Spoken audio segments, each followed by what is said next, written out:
Now we continue in Galatians 2 and verse number 14. But when I saw that they walked not uprightly according to the truth of the gospel, I said unto Peter before them all, If thou being a Jew livest after the manner of the Gentiles, and not as do the Jews, why compellest thou the Gentiles to live as do the Jews? That's the point, the whole point of Paul's disagreement with Peter is the duplicity that Peter has acknowledged that the grace of God has surpassed the matter of the law. That was what he agreed to at the Jerusalem Council. Apparently, in Peter's traveling and in Peter's life, he has not been kosher, not lived kosher, but has lived as the nations. His vigor of life and manner of life has been after the Gentiles. And yet on this occasion, when he comes to Antioch, a group of brethren from Jerusalem, from James, come with him.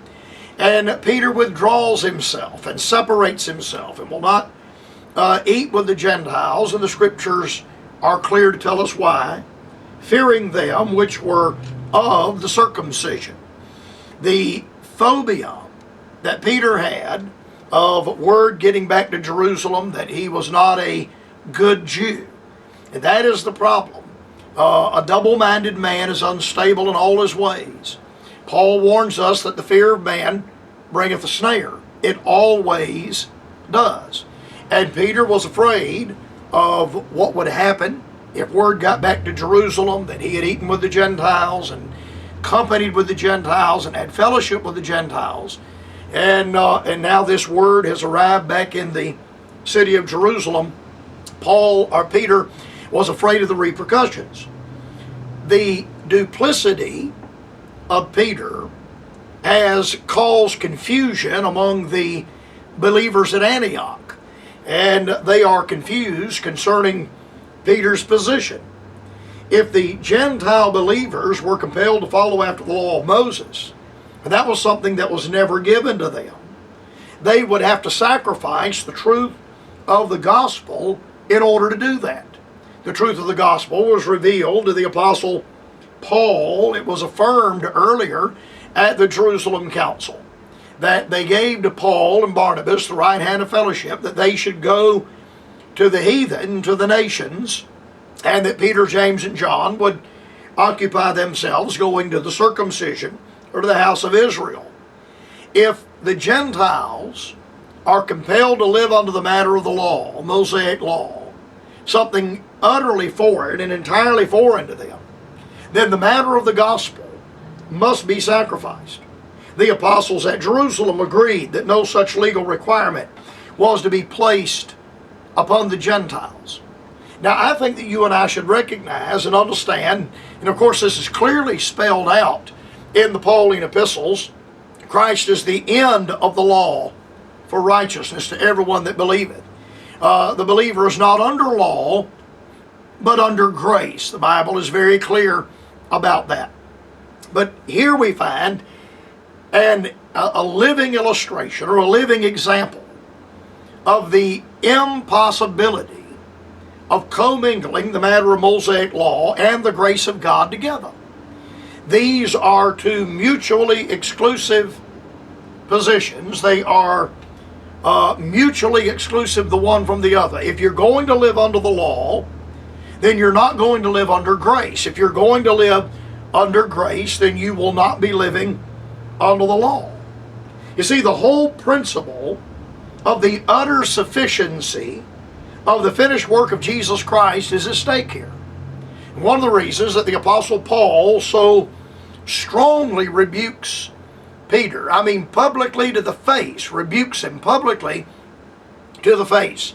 And one of the reasons there is such an overt, outward rebuke of Peter is because the sufficiency of the death of Jesus Christ on the cross and his bodily resurrection truly is a matter that is at stake here. A man either believes that the death, burial, and resurrection of Jesus Christ is sufficient to the saving of the soul, or he does not. It is one or the other. Peter's conduct would have been to make Jewish proselytes out of these Gentiles that are in the church at Antioch. That's precisely what the Judaizers were attempting to do by placing them under the law of circumcision. The matter of circumcision was to turn them into Jewish proselytes. You see, Christians are not proselytes to Judaism. We're not proselytes to anything. Born again believers are truly born again. We truly are justified by grace through faith. That would reverse the liberating power of the finished work of the Lord and Savior Jesus Christ. I've said this before, I say it again. A man that is not willing to trust only the sufficiency of the death of Jesus Christ on the cross. In other words, a man that will add anything to the death, burial, and resurrection of Jesus Christ does not believe in the sufficiency of the death, burial, and resurrection. He does not believe in the sufficiency of the work of Jesus Christ on the cross. If you and I believe, truly believe, that the work of Christ on the cross is sufficient to the saving of the soul, not only will we not add anything back to the saving grace of God, but we will find that it is utterly unnecessary to add anything back to the matter of the saving grace of God. Now from verse 14, Paul now moves into verse 15 with one of the greatest treatises I have ever read on the matter of justification by grace through faith. And I know that's a large statement in the light of the 5th chapter of Romans and the 8th chapter of Romans, but in the light of this context, and remember the thing that has brought us here is a recounting of the Jerusalem Council. Paul and Barnabas standing against the Judaizers, giving place to them, no, not for an hour. Then the matter of Peter's duplicity, unable to make up his mind whether to go forward or to go back.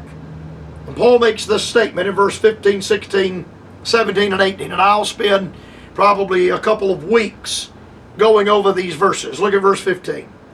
We who are Jews by nature and not sinners of the Gentiles, knowing that a man is not justified by the works of the law, but by the faith of Jesus Christ, even we have believed in Jesus Christ, that we might be justified by the faith of Christ and not by the works of the law. For by the works of the law shall no flesh be justified. But if, while we seek to be justified by Christ, we ourselves also are found sinners, is therefore Christ the minister of sin? God forbid. For if I build again the things which I destroyed, I make myself a transgressor. We who are Jews by nature.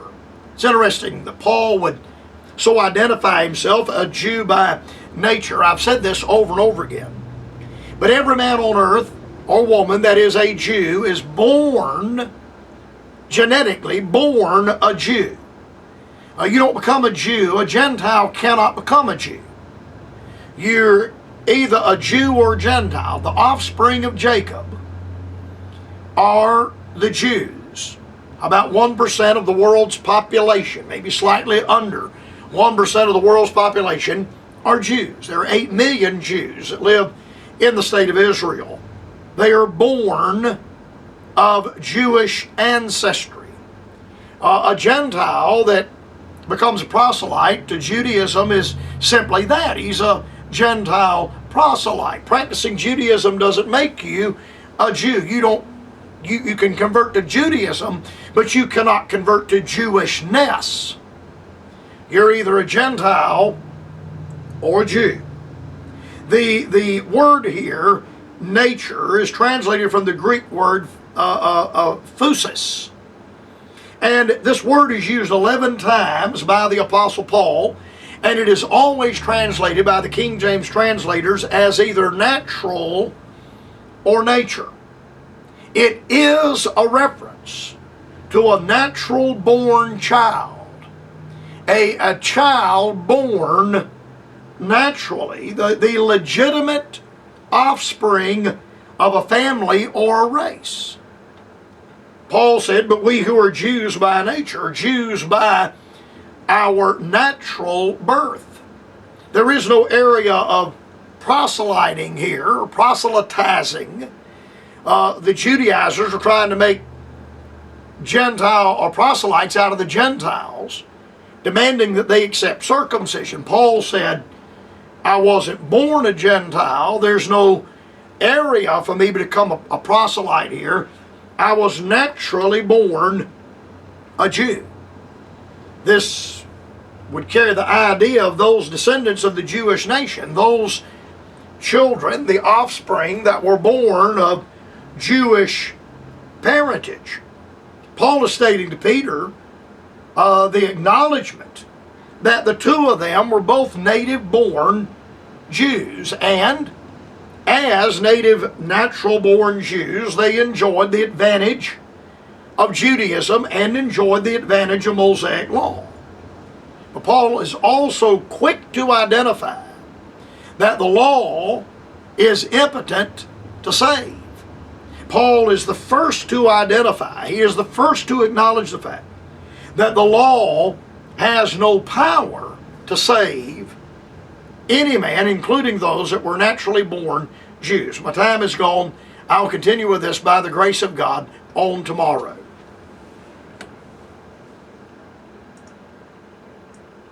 Send correspondence to the Bright Spot Hour, Post Office Box 4, Greenville, South Carolina